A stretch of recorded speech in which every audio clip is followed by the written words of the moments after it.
it's a difficult situation to be in, and it's a tough ship to turn around. They've missed their revenue targets in the past 4 of the 5 quarters. Particularly in this quarter, they've missed as well, as was mentioned. And the Google deal is interesting because it's a clear strategy for them to grow their share of the search market. They're at about 12.7% of all searches today.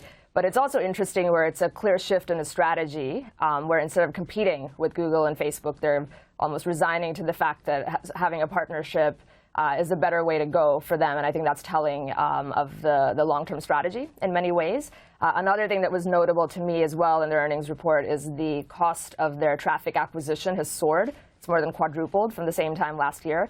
That, along with the Google deal, is just interesting where they're kind of in a precarious situation where they have to spend money to acquire traffic, which leads to the lifeblood of the business, which is advertising revenue. So it's a little bit of a challenging situation that they're in, but interesting to watch. And changes at the top as well. Kosha, the marketing chief and the head of acquisitions, both leaving here over the last 2 weeks or so. Marissa Mayer has been at the helm for 3 years. If indeed the company is going through this big shift that you're talking about, how long do you think it'll take before we see this new streamlined Yahoo that we seem to be heading towards?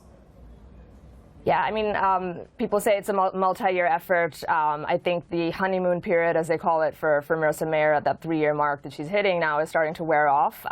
There's been some activity with activist investors, with Starboard, and other pressure in there. So I think in the next 1 to 2 years might be the end of that leash or that timeline with which we'd have to see some results of the strategic shifts that she's made. But when I take a look at the big picture in the 3 years that she's been at the helm, what are the major things that she's done strategically? So one is they've made progress in their strategy, clarifying and really focusing their strategy as a product company. They've done a relaunch, redesign, things like that. There's been some progress, definitely a positive shift in the culture of the company. And she's done over 20-plus acquisitions.